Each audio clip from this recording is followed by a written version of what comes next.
This game has been nothing but drama ever since it was announced. I can't tell you how much I've seen on Twitter, on YouTube. Now, I've kind of stayed out of it because I've never played any of these games.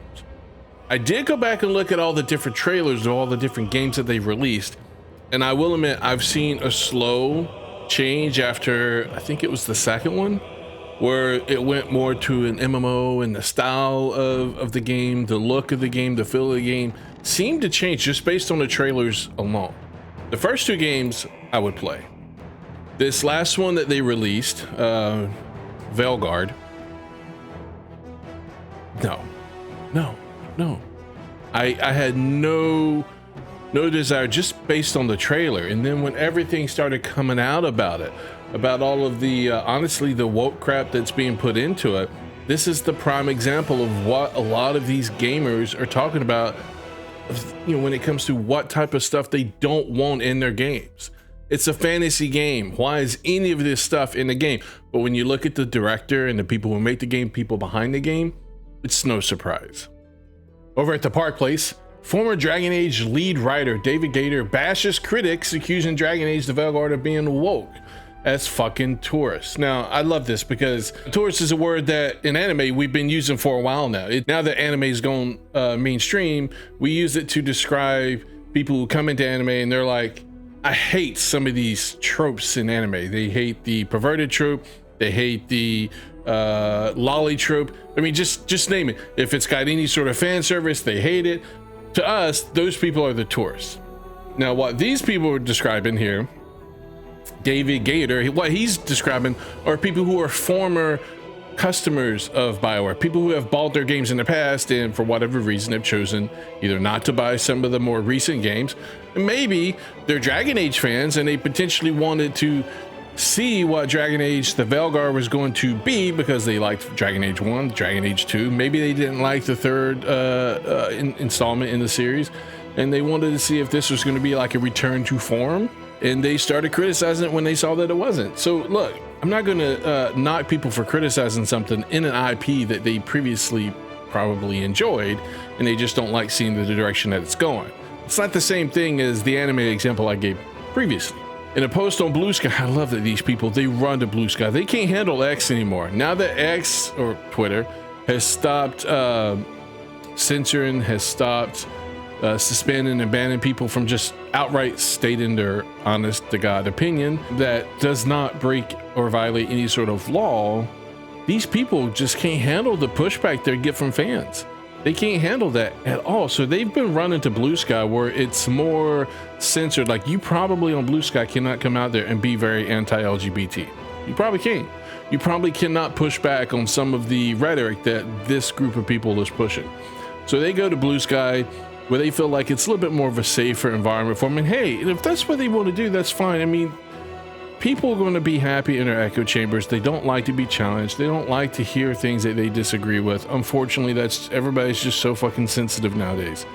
So anyway, he says apparently the usual suspects are upset at how woke the new Dragon Age is, and apparently sudden and unexpected development in the series. Now, what he's trying to claim, and I saw somewhere else, is that, you know, Dragon Age was always woke. They always do this.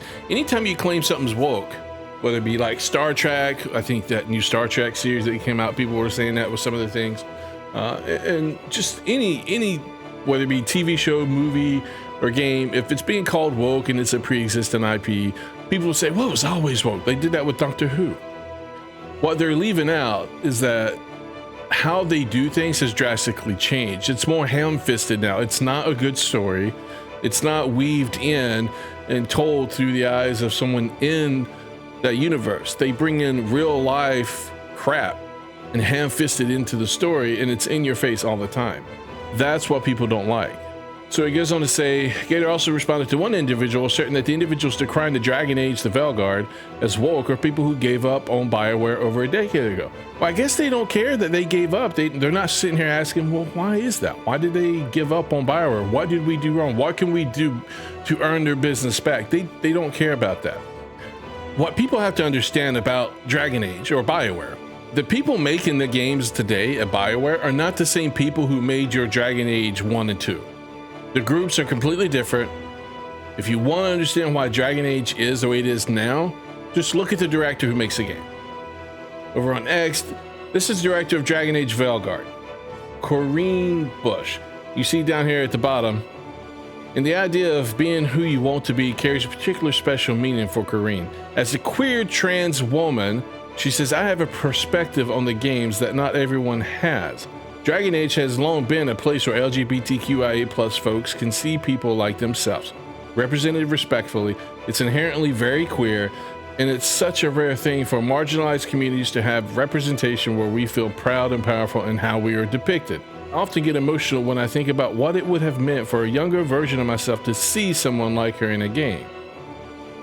These are the people who are making this new Dragon Age. And here's my one quick response just from reading this. If Dragon Age has long been a place where LGBTQIA+ folks can see people like themselves and represented respectfully, how far back are you going? Are you including the very first Dragon Age game, the second Dragon Age game, or are you only referring to the third Dragon Age game? Because if it's long been a place where people can exist like this and feel free to be themselves and represented respectfully, why are you changing it? You're doing things in the game now that wasn't done in the game before. You're changing the designs of things that completely look different from what they were in the game before. I don't understand the change here. If it has always been this place, then why do you need to change it? These are the people making your game, though. This is why Veilguard is the way it is. Veilguard has been properly criticized as woke, given the game's character creator features the option to toggle top surgery scars, with the implication that players can create mentally ill characters that have self-mutilated themselves, believing they can change their gender. This is a fantasy game, though. Why can't you just have a potion or some magic spell that can just poof, change it and be like, oh yeah, I used to be that, and then I went and visited this person, or I drank this potion and now I'm this? I mean, why can't you do that? I mean, you could potentially argue that some of the things that's in Veilguard might have been in Baldur's Gate 3, not the top surgery scars, but Baldur's Gate 3 did it much better, at least the version I played. I don't know how much has changed with all the patches and stuff they've released since, but I played it after it was fully released, and or was it fully? Maybe it was just early. I don't know. Anyway, I played it like a year or two ago when it was really big, and I thought it was fine. Yeah, you could probably consider some of it woke with the fact that you could have essentially gay relationships in it. But hell, I did that. I was a female player, and I slept with females. I didn't sleep with guys. In fact, I had no interest. Oh, okay. Let me rephrase this. I did sleep with Gail one time because I was kind of curious to see, and let me just say it was awful. 1 out of 10, never do again. And I did something I'm not proud of, but I did have sex with the Emperor. The tentacles, man, I'm telling you, I had to see what it was like. It was, oh my God, it was so embarrassing. I tricked my wife into doing it, and she's like, oh my God, what did you make me do? Anyway, so I mean, they did it better. You can't ham-fist this stuff, and when you take terminology and things that are obviously taken from the real world and put into this video game, that's what people are referring to when they say woke. Given the inclusion of this option, it's likely it was done to normalize this destructive behavior in real life. Yes, it is horrible that people do this to themselves in real life. I don't think it helps in the long run with these people's issues. They're not dealing with the issue at hand. Not only does it include this, but game director Corinne Bush, a man pretended to be a woman, as we just saw, who also describes himself as a queer sexual gender mancer. What the fuck is a gender mancer? What the fuck is a queerosexual? I don't know this terminology. Has claimed the entire series is inherently queer. Yeah, we saw that just a moment ago. Bush has also made it clear he is indeed guiding the Veilguard to adhere to this vision. Game directors are sometimes thought of as big personalities who are singularly responsible for the purity of their creative vision. But for me, it's really about being a steward for the vision that we as a team have collectively defined Furthermore, IGN's Alex Steadman detailed that all of the game's companion characters are pansexual, he wrote. Bush insists that they're all specifically pansexual, and that might come through in what you learn about their backstories. What does pansexual mean? Sexual orientation describes someone who's romantically, emotionally, or sexually attracted to people of any gender, regardless of their... So they're bi. They're bi. They're bisexual. Is that not what that is? I thought bisexual is someone who sleeps both with a man and a woman. That sounds very much what this is. Why do we need a new terminology for this? Are they moving away from that because bi inherently refers to as two? With bi, you know, that's two. Is that why we were changing terminology here? Because that doesn't go with the whole queers, gender ideology. I don't know. I just never really have heard that word before. So they're all bi, which makes sense because if you're playing a female or guy character, you want to be able to sleep with who you want to be able to sleep with. Baldur's Gate 3 did the same thing, but they're applying current day terminology. All they had to do is say is like, look, your companions, if you want to sleep with them, you can potentially romance them, regardless of what, you know, gender you're playing as, or regardless of what character you're playing as. You could easily do this. Bush explained their past experiences or partners, they'll reference them, and indeed who they'll be romantic. Whoa. Their past experiences or so I gotta listen to them talk about their exes? Am I understanding this correctly? I don't quite understand this. Their past experiences or partners, okay. That means their past sexual experiences or their past sexual partners. They'll reference them. So they'll talk about them? You're better than my ex, or my ex was better, or he was bigger. I mean, or she gave better head. I mean, what are we talking about here?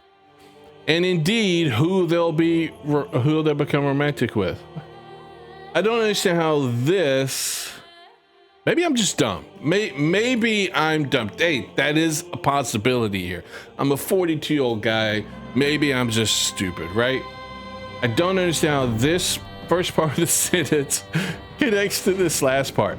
Their past experiences or partners, they'll reference them, and indeed who they'll become.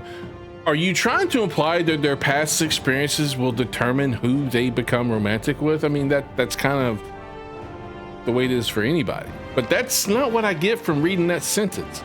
I don't want to have a relationship in a game with somebody and sitting there talking about their exes.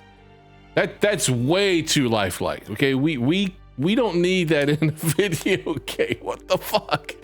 All right, if I'm wrong about this sentence, please correct me down in the comments. Okay. He continued, for instance, we saw Harden. I might be playing a straight male character flirting with her, but I choose not to pursue a romance. Okay, that's great. She might get together with Tasha. Okay, don't really care. So my perception, my identity has no bearing on their identities, and that comes through really.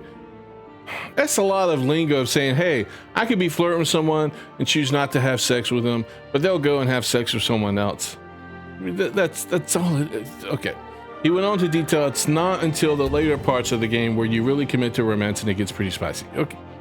Okay. I mean, it's very similar in Baldur's Gate. The question is there nudity in this game?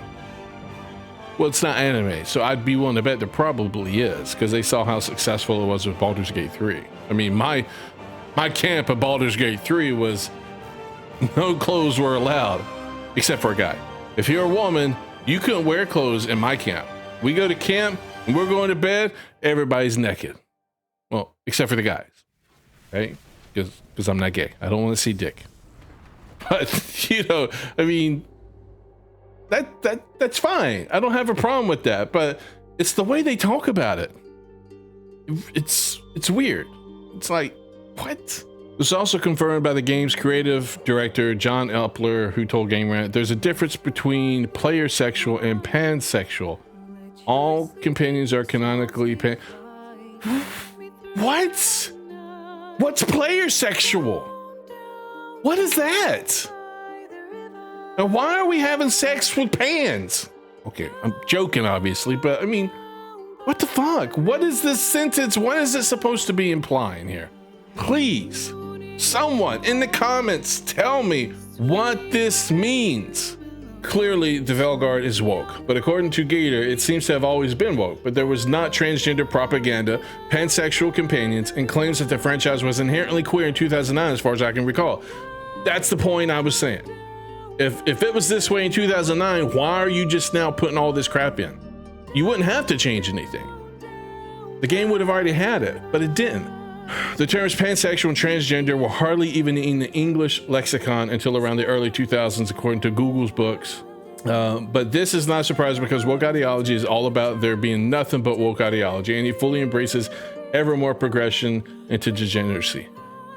That's true. It cannot coexist with something else. If it exists near something else that's not woke, the people who are woke will constantly attack. I mean, we see this with video games and movies nowadays. They claim something's not diverse enough. Black Myth Wukong. They claim something is overly sexualized. Stellar Blade. But I mean, you'll have sex in here. I guarantee you'll probably have sex scenes. And if this is like BG3, then you will have scenes in here with nudity. How is that not sexualized? It's okay when they do it, just not when we do it. That's part of the problem. You guys are gonna have to let me know what you think about all of this. I don't plan to buy the game. Like I said at the beginning of the video, the first two games seem interesting, but this game does not. The third game did not. I'm definitely not going to be playing this game. I don't want to give them my money. For all I can care, they can fuck off. I hope, honestly, they go out of business. That's all I got for you today, guys. Let me know down in the comments what you think. Hit a thumbs up on the video if you like the content. Subscribe to the channel for more, and I will talk to you guys next time.